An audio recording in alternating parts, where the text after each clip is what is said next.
തരൂർ പൂതക്കോട് ഭഗവതിയുടെ വേലയാഘോഷം പ്രൗഢിയോടെ നടന്നു. ഉത്സവത്തോടനുബന്ധിച്ച് ഒരുക്കിയ വർണ്ണക്കാഴ്ചകളാൽ ആസ്വാദക മനം നിറഞ്ഞു.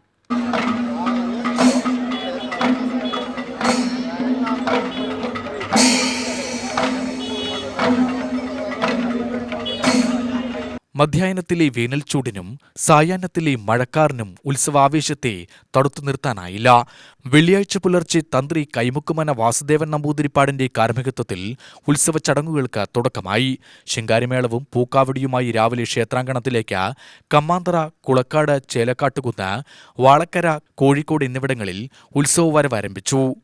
ദേശമന്നിൽ കേളികൊട്ടിന് ശേഷം കുറുമ്പക്കാവിൽ നിന്ന് ഭഗവതിയെ ദേശമന്നിലേക്ക് എഴുന്നള്ളിച്ചു. പാലക്കാട്ടുശ്ശേരിയുടെ പൈതൃക സ്ഥാനികളായ തലശനോരെയും കണ്ടീശനെയും ദേശമന്നിലേക്ക് ആനയിച്ചു.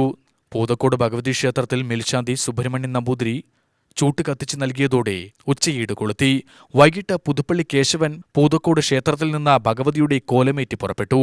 ശ്രീകുറുമ്പക്കാവിൽ നിന്ന് 5 ആനകളോടെ പകൽവേല ആരംഭിച്ചു. പാണ്ടിമേളം അവസാനിപ്പിച്ചപ്പോൾ പഞ്ചവാദ്യം തുടങ്ങി.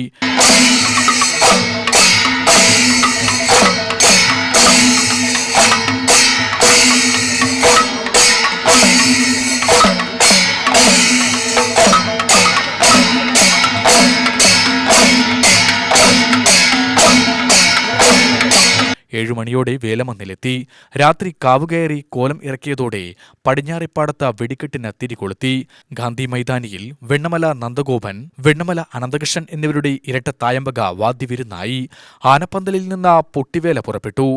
ആന, മേളം എന്നിവയോടെ കുതിരകളെ എഴുന്നള്ളിച്ച് മന്നം വലം വെച്ചു. വെടിക്കെട്ടോടെ വേല സമാപിച്ചു.